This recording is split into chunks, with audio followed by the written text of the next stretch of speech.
Hi, this is Jaya. In this video, we shall see the summary of The Grip of Change by Palanimuthu Sivakami. This was originally written in Tamil as Parayana Kadidalum by Palanimuthu Sivakami, and she herself translated this novel in English in the title The Grip of Change.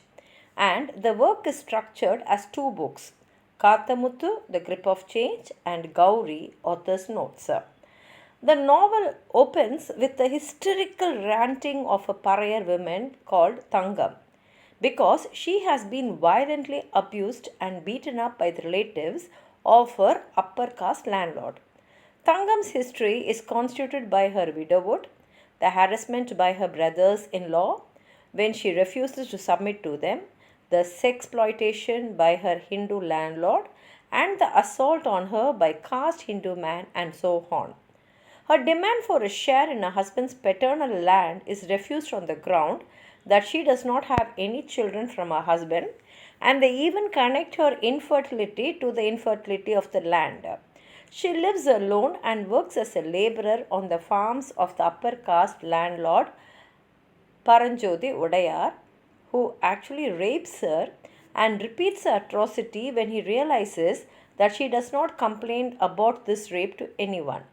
However, when this is found out by the landlord's brother-in-law, Thangam is subjected to extreme violence as a punishment. Thangam is dragged out in the middle of the night by four men who beat her mercilessly. On this occasion, no one comes to help her. She takes the issue to Kathamuthu, who is a charismatic pariah leader, that same night. Kathamuthu works out the state machinery and the village caste hierarchy to achieve some sort of justice for Thangam. When Kathamuthu has an affair with the upper caste widow Nagamani, Nagamani earns a rightful place by marriage and is placed as a wife in his home.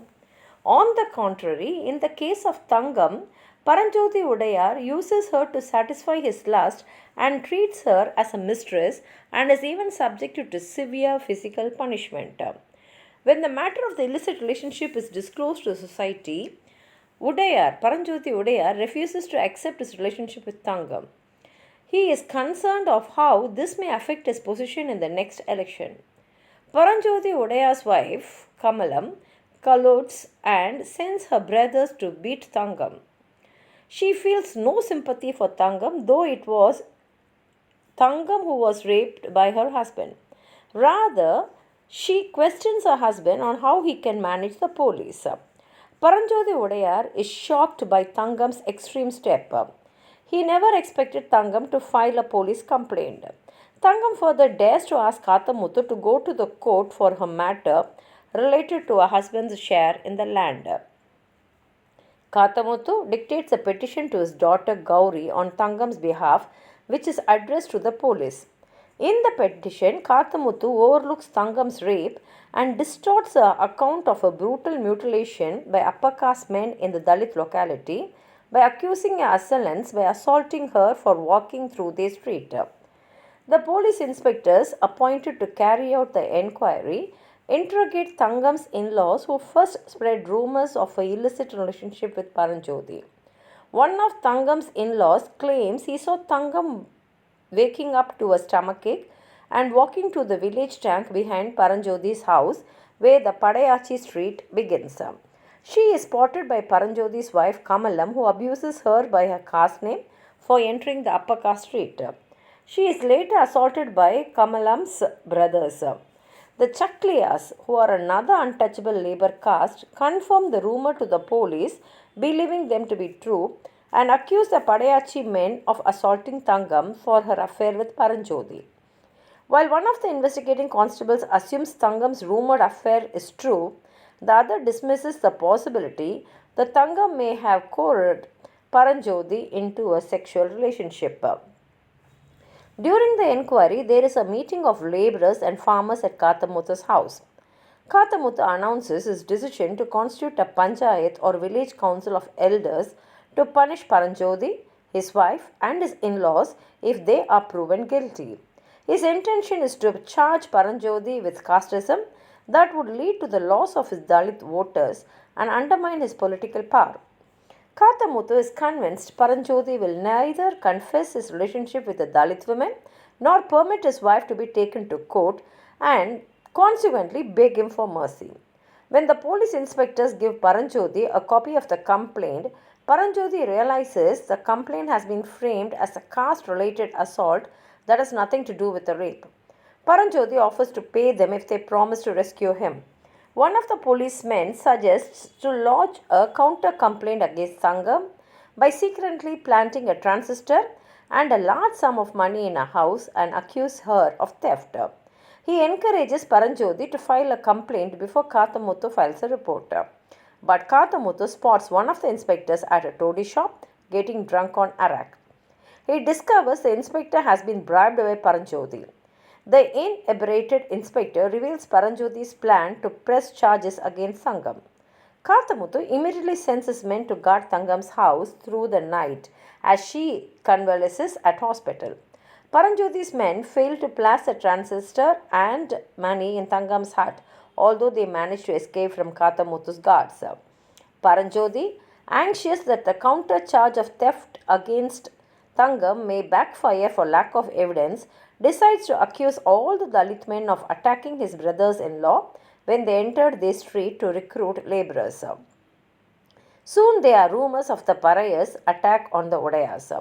The Parayar women laborers who work for the Odayas discover that they have been replaced by Chakliyar women. Paranjoti is determined to let the Parayas starve to force them to relent and withdraw Thangam's complaint. He threatens to burn the Dalit locality if she refuses to take back her charges. The attempt by wealthy upper caste farmers to entice workers from neighboring villages with higher wages fails because of Kathamuthu. Other smaller farmers, desperately in need of workers to plant their crops before the end of the planting season, direct their rage towards the Parayas. A large part of the Parayar slum and some huts on the Chakliyar street are set on fire by some Odayar men. The moment the Dalit locality is set on fire, the wealthy Reddiyas join forces with the Odayas, the two castes being equal in status. They are also united by the shared allegiance to the ruling party to ensure that no land reforms are implemented or land holdings registered under false names. The Parayas, the Chakliyas, and the Padayachis are divided not just by caste but by the struggle for survival. A gathering of the Tahsildar, the inspector, Paranjoti Odayar, and some of his men, and Kathamuthu is organized to settle the dispute. At the gathering, Kathamuthu argues that the Dalits have been relatively underpaid when laborers in the surrounding villages are paid much more. He accuses Paranjoti of burning the cherry as the Dalits refuse to work for lower wages. The Odayas and the Reddiyas are embarrassed by his accusation and as per Kathamuthu's demand are made to compensate the Dalit victims with money and clothes. Kathamuthu is clear that the Dalits and the upper caste need each other for their own survival and negotiates an agreement with them. Paranjoti begs Kathamuthu to settle the dispute in a panchayat meeting when Kathamuthu informs everyone of his decision to join the Ambedkar Association's protest against police inaction in the Thangam case. Paranjoti and Kathamuthu agree on an out-of-court settlement and Thangam receives monetary compensation.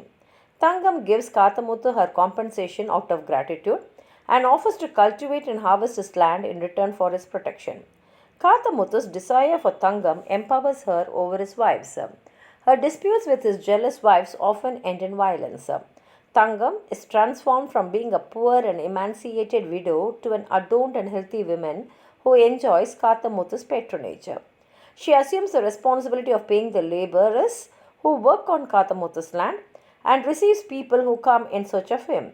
She gradually becomes a part of the family and the household. Kathamuthu's wives, who are initially hostile and jealous, later have no choice but to befriend and accept Thangam. But Kathamuthu's protection and his sense of responsibility for Thangam come with a price, which is the sexploitation of her body. She acquiesces to Kathamuthu's sexual advances and continues to work for him even after she wins the case in court and regains her land from her in-laws.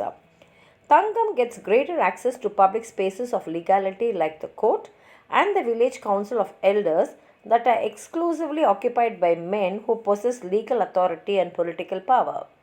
The upper caste people planned to hire workers from the neighboring village after this incident. They were ready to pay more for the neighboring laborers rather than to lower caste.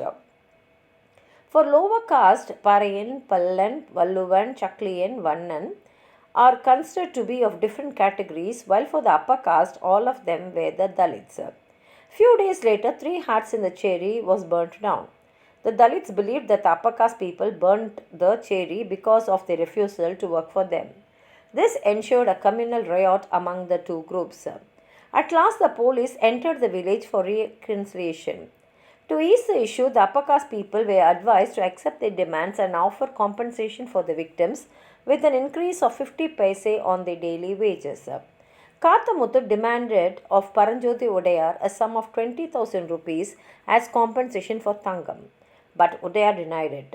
Finally, Udayar parted with 10,000 rupees as compensation. Kathamuthu goes on to deceive Thangam. One night, Thangam was offered arak by Kathamuthu's wife, and later he physically abuses her and she is forced to settle down in Kathamuthu's house as his third wife.